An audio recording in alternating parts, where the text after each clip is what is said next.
Update version 35 is starting to roll out right now, and it's a truly game-changing update because it includes system-wide cloud saves. Finally, let's talk about what V35 includes right now.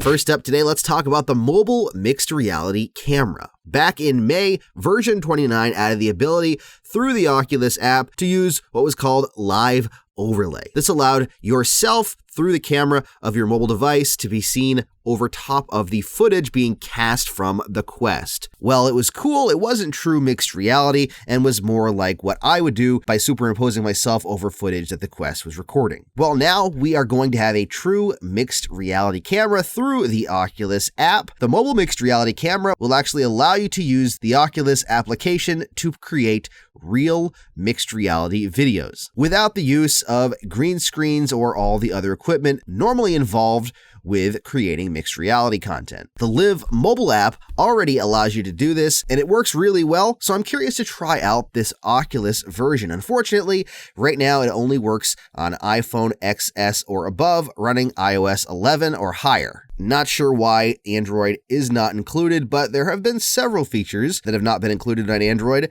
and are just on iOS, which blows my mind because technically speaking, the Quest runs on an Android platform. So I'm not really sure what is the reasoning behind this. I'd love to see this come to Android though, because it would mean a lot more people could create mixed reality footage a lot easier. Apparently there are going to be about a dozen games and applications that are going to support that camera starting when the update starts rolling out, and those include games like Beat Saber, Super Hot VR, Pistol Whip, Racket NX, Space Pirate Trainer, along with others. Next up, let's talk the one everyone has been waiting for, and that is cloud backup. Yes, system-wide cloud backup. I, for one, have had to factory reset my device a handful of times based on usually user screw-ups, me doing something that causes a problem, trying to mess around with the Quest recording or whatever, but I know a lot of people also run into issues and have to factory reset their device as well. Well, moving forward with version 35, cloud backup will be a standard feature for games on the Quest platform. Now, developers will be able to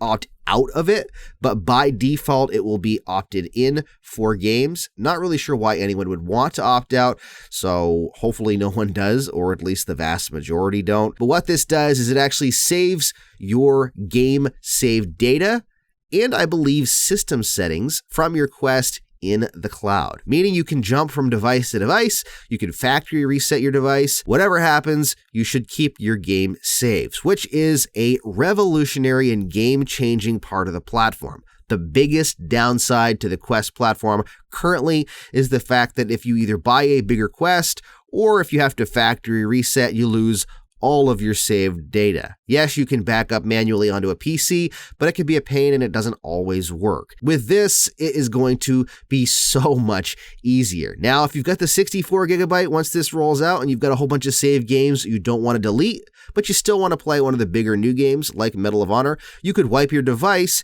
and then play Medal of Honor, and then remove Medal of Honor and reinstall your other games, and you would have not lost any saved data. There is a link to all of the supported games. As soon as I have access to that, I'll add it to the description. But needless to say, this is probably one of the biggest updates that they've had in quite a long time, and something I am very, very excited in having brought to the platform. Communication is huge in VR, and typing messages is kind of a pain in the butt, if you ask me, especially depending on who you're sending them to, how long the message is, and what platform you're using. Earlier this year, Messenger support was launched, so you could send messages through Messenger to anyone that you have on your Facebook page or your friends that use Messenger. Well, that's all well and good, and it's cool to have it, but it definitely can be cumbersome to type a message. Now, we're getting Messenger calling in VR. Announced at Connect, this allows you to actually call people on your Messenger friends list, which could be someone that is another Oculus player and you have on your friends list and you need to call and chat, or maybe it's Mother's Day and you want to call your mom, but you don't want to leave VR to do it.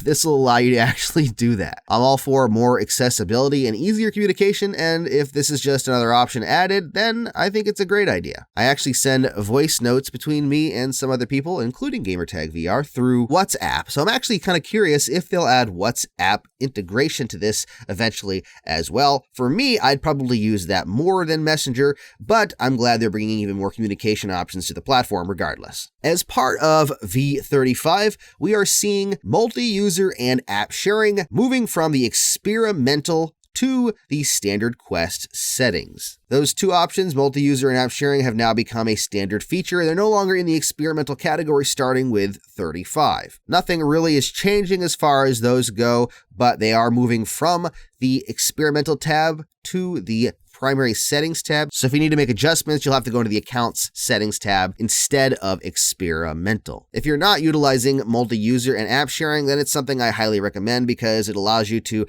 have more than one user on the device at a time, so you can have separate saves. And if you have separate headsets, you can actually play with each other using the same copy of that game. As long as there is a parent account and a secondary account, you can actually use those to play together online. Big updates coming for Horizon Workrooms as well. Personally, I really enjoy Horizon Workrooms, and I've jumped in a handful of times for meetings, although I don't have a lot of meetings in VR, but it is cool to have them when you can.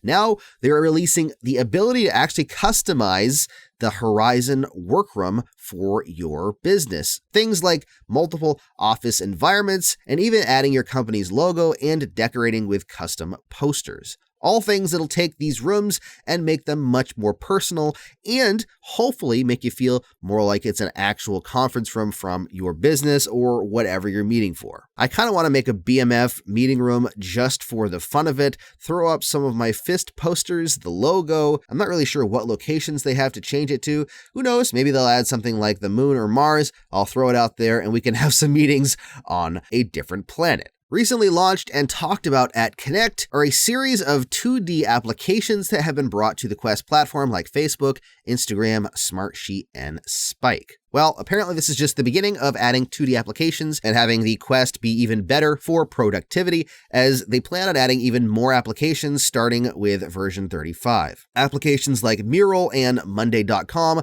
are arriving in the next several weeks to the store, and the goal is to take what they're now calling Horizon Home, which is the home environment we now see when you put your Quest headset on. Hopefully they'll be launching the multiplayer Horizon Home very soon in the near future, but they're adding in applications to be able to make this into a more productive environment, a place where you can have multiple screens open, you are responding to stuff, you're looking at things, and you're getting productivity stuff done, or maybe just hanging out in VR and seeing what's going on Instagram. Whatever the case is, their goal is to bring a ton of different applications over, and they're using something called the Progressive Web App Industry Standard. I have no idea what that means. Maybe you do. Either way, I'm all for more applications in VR. I'm just curious to see what they bring to the platform. Lastly, if you've ever used the PC version of the Oculus app, you probably know what the PTC is, or the Public Test Channel. Well, Quest actually has a public test channel now. If you did not know that, you can actually sign up to be part of that test channel. The unfortunate thing is currently, if you update your Quest to the public test channel, you cannot roll it back to an earlier version, which may be a negative depending on what happens with that software version, although I am part of it and have been and haven't had any issues whatsoever since signing up a few weeks ago. I'll leave a link in the description on how to sign up for that. It's pretty easy and pretty basic. It takes all of 2 seconds using the Oculus application. One thing to know, if you don't see the settings you need to change in the Oculus app, uninstall the Oculus app and reinstall it, as that's what I had to do to find the right switch, and it worked perfectly fine. There you go. Those are the updates coming for V35. Like I said, it's starting to roll out. It is a slow rollout, and some of these features may not come as soon as you get V35. What are you looking forward to the most in these updates? Obviously, the biggest update is cloud saves for the whole system. This is going to be a huge deal for a lot of people, myself included, as factory resetting the device happens from time to time, and it's a pain. Plus, when you delete a game, you don't want to lose your save data. So having these cloud saves is going to be a truly revolutionary addition to the Quest platform, and something that really should have been here for quite a while. What do you think about the cloud saves, though? Let me know down in the comments. And if you want to get the most out of your Quest and your Quest 2, don't forget to hit that subscribe button and the bell icon for notifications. And you can check out more of my videos right over there. Thank you so much for watching. Stay safe and happy questing.